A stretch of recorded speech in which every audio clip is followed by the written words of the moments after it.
Alright, what's up guys? So, Mojo Plays has uploaded a video titled 10 games that disappeared in 2022. There's a lot of games. There are some other games I could put on this list that should have disappeared in 2022, but they didn't. And they still alive and strong today. And I'm like, I don't know how, but anyways, yeah, let's go ahead and check out this video. Guys, if you haven't, make sure you go subscribe to Mojo Plays for more videos like this. And then that being said, They want to play with fire? Then let's turn up the heat.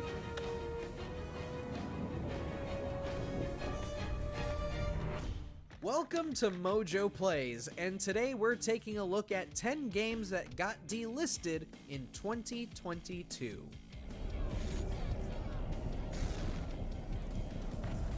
Welcome to Babylon. As licensed games and live services become more of a regular part of the gaming market, expect more and more titles to get pulled from storefronts. 2022. Oh yeah, I've seen that with some games before. There's this one game that I like called Fuel, and yeah, it got like pulled from stores. It's like if you try to go online and get like a Steam key for it, it costs like $300-400. I'm like, I ain't doing that with no game. I ended up getting the game. I only had to spend like, I think it was like $50-60 for it. And I think $50, but yeah, and then, you know, I barely even played, bro. It's like I went out just doing all this searching around for it, but it's like I know I'm not going to sell it. Ain't no stores taking in no Xbox 360 games. Not at GameStops, at least, but anyways. Certainly a prime example of what's to come. Which of these games did you get to play before they disappeared into the ether?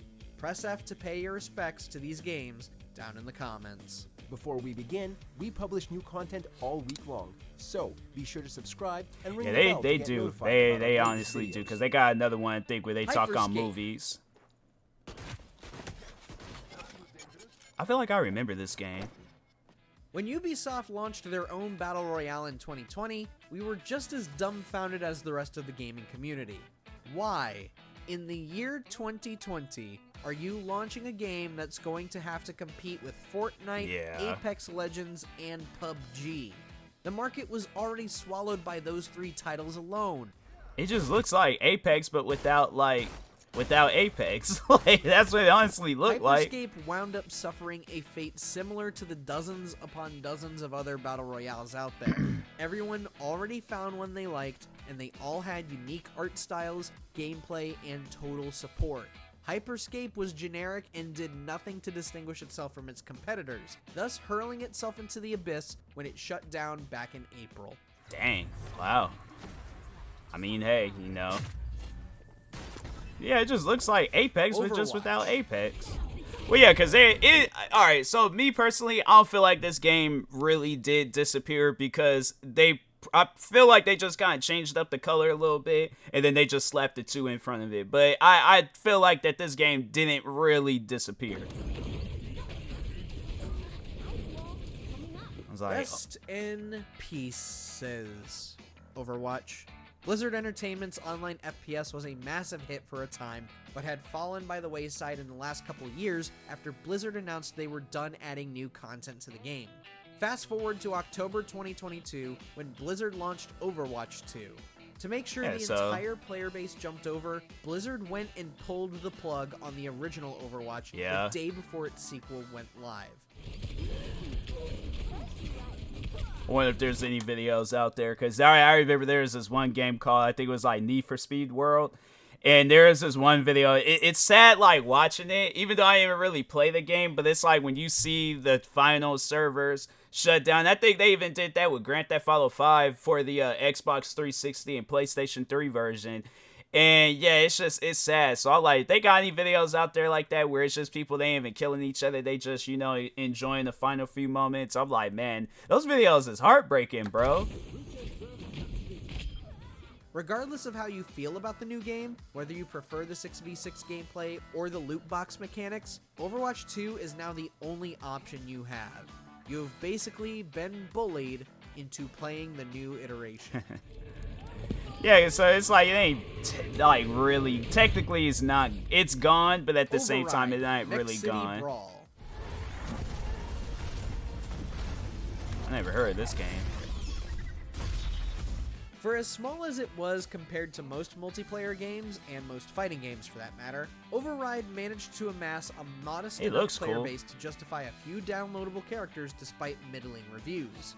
Even more surprising, Override would get a sequel in 2020. Unfortunately, it came at a cost, and we lost the original game just as we lost the original Overwatch. Dang.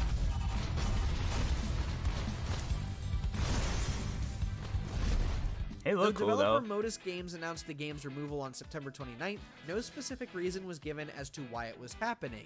DelistedGames.com speculates that the removal was done due to the closure of Amazon GameSparks, which offered back-end support for Override, i.e. account management, achievement integration, premium currency, that whole shtick. And they did that for a variety of other online games. We will see another one of their victims of this event in a little bit.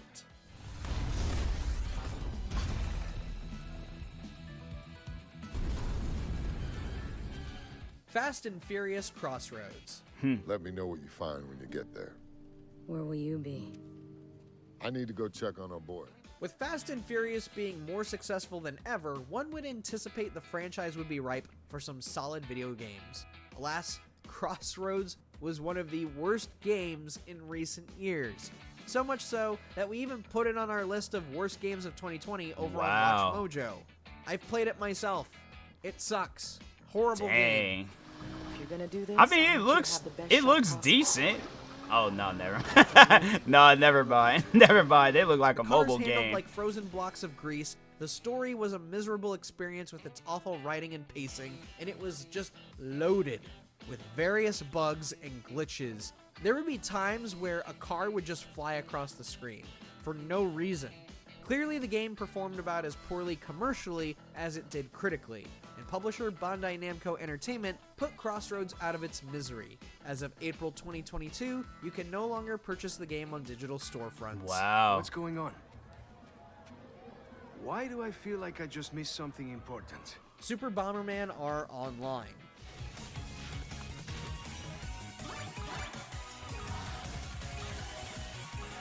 Super Bomberman R was a surprise hit for Konami, so much so that the game eventually ported to other consoles. As enticing as this online spin-off sounded, it failed to answer the same problematic question we asked Ubisoft when it came to Hyperscape. Why do we need this?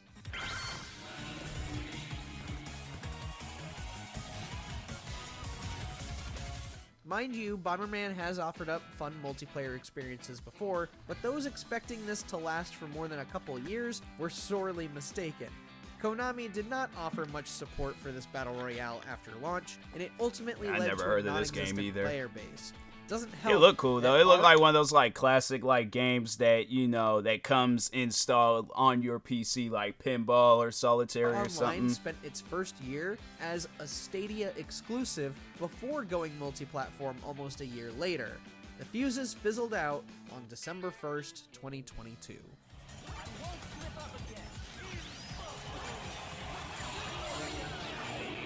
Spellbreak. Looked like a Legend of Zelda game for a second. Spellbreak was a special case compared to the rest of our list, as it shut down against its will. Developer Proletariat would support their free-to-play third-person shooter battle royale for nearly 2 years before it all came to a sudden end. In June 2022, Proletariat announced the studio had been acquired by Activision Blizzard, and as a result, Spellbreak would cease support and shut down on January 9th, That's crazy. 2023. It looked cool. It looked like a fun game. According to the developers themselves, Spellbreak never reached a point of sustainability to continue its investment, thus prompting them to take the acquisition deal. Proletariat has since been folded into Blizzard and will serve as a support team for World of Warcraft. As Wow. for Spellbreak, well, by the time you're seeing this video, Spellbreak is gone. Dang, that's messed up. It looked cool though. The Matrix Awakens. This was like, I didn't even get this. I was like, you guys come out with this, and I'm thinking it's gonna be like cause like, no, there was the one Matrix game I remember that came out back on the PlayStation 2 days, and that game was fun. Enter the Matrix, bro, you couldn't pull me away from that game. There was these two missions. There was a shootout mission, and it was a car mission. Always would just go and just replay those missions over and over and over again. That game was fun. And I was thinking it was going to be the same thing with this. And then they never did that. And I was like, okay, so what was the reason? Like, I don't get that. I do not get that. I sometimes miss this version of us. Me too. As the gaming community slowly makes its way into the new generation of console gaming with PlayStation 5 and Xbox Series XS, early adopters might want to consider pushing deals out as far as possible to garner as many players as possible. The Matrix Awakens, on the other hand, seemed to want to leave as quickly as it arrived. I seemed like it could have been something good, but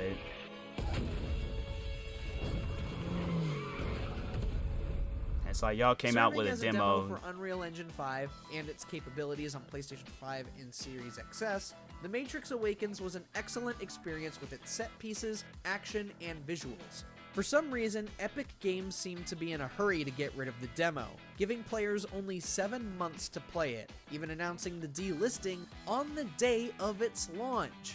As of July 9th, 2022, you can no longer get The Matrix Awakens. That's crazy. Basically, we got another PT on our hands. Damn, dude. Why? Word of advice.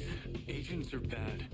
But whatever I just you did do, not. stay the hell away. It upsets me because I'm like, you guys could have did something with this game, but Away from Mark. like, or just at least show the video instead of like giving us like a, and then if like, oh, okay, y'all really want a game, then we'll work on a game. But it's like, this could have been a YouTube video. Soul Calibur and Soul Calibur 2 HD Online. I heard of these games, I just never played them. Dang, you're like stumping her This out, is bruh. perhaps the most mysterious and aggravating delisting in this video. For some reason, Bandai Namco Entertainment delisted these two legendary fighting games from whatever digital storefront still had them.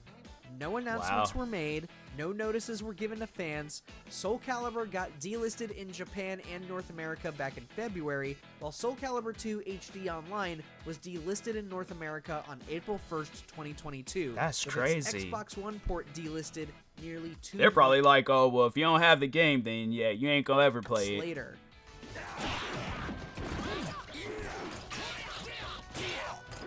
It looked fun. DelistedGames.com speculates that these delistings were done due to changes in Bandai Namco Entertainment's corporate structure, citing the way both games credit the publisher as simply Namco or Namco Bandai, as well as the division between Bandai Namco's European and North American offices. Until the publisher talks or relists the game with new credentials, we will never know why the player base had to take the brunt of this. That's Really, crazy. I found out they were delisted by going through my wish list on Xbox. I was furious, man. Like, they should at least come out with like a remastered version or something, Killer or a Queen remake. Black.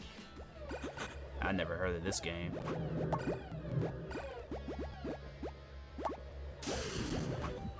Of all the games to be delisted this year, Killer Queen Black, the console version of the indie arcade hit, was the most tragic loss. Killer Queen is one of the most unique and original multiplayer games we've played in a long time. Unfortunately, it was blindsided by the closure of Amazon GameSparks, just like Override.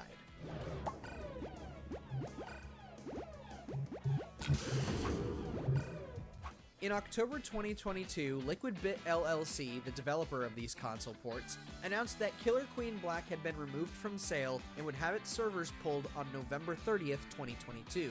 The Dang. studio told fans they That's had crazy. tried seeking out a new provider, but the costs would have been too great as migration would require, quote, an almost complete rewrite of the game, end quote.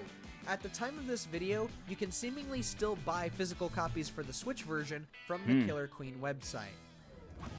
Well, there's that, I guess, but that's crazy. Babylon's Fall. Dang, the game come out just this year? Welcome to Babylon. Or not this year, To last see year. Babylon's Fall flop as hard as it did is one of the most unsurprising events of the year. After negatively received betas and previews, no one was really caught off guard by a scathing reception at launch. Dang. To see a game get pulled a mere 6 months after launch with an order by publisher Square Enix to destroy all physical copies still sitting on store shelves is something else. Dang, that game. Why it look like that? It look weird. Is that how it's supposed to look? Very few games have Yikes. suffered a fate similar to Atari's E.T. game in 1982, and in a world where live service games can potentially bounce back, some speculated Square Enix would take that gamble. Yet, here we are now with a live service I think game it's supposed to look made nice. inaccessible to purchase, It look and weird. which will become totally unplayable to everybody when servers close. His in hair February definitely look 2023. weird. Here's hoping Bayonetta 3 has stabilized Platinum Games' financial situation after dealing with such a massive loss like this. If I was a fan of that studio, I'd be worried, man. I would definitely be worried.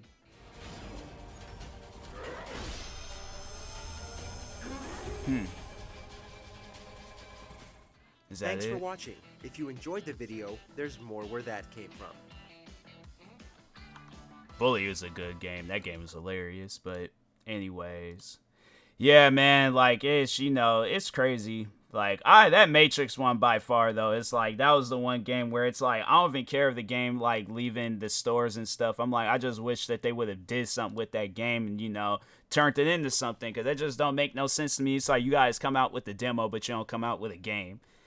Yeah, that's weird, bruh. But anyways, no, that was a pretty good video. Shout out to Mojo Plays. Make sure if you guys haven't, go subscribe to him for more videos like this. Like, subscribe to me too, and I'll talk to you guys later. Thank you guys for watching, and peace.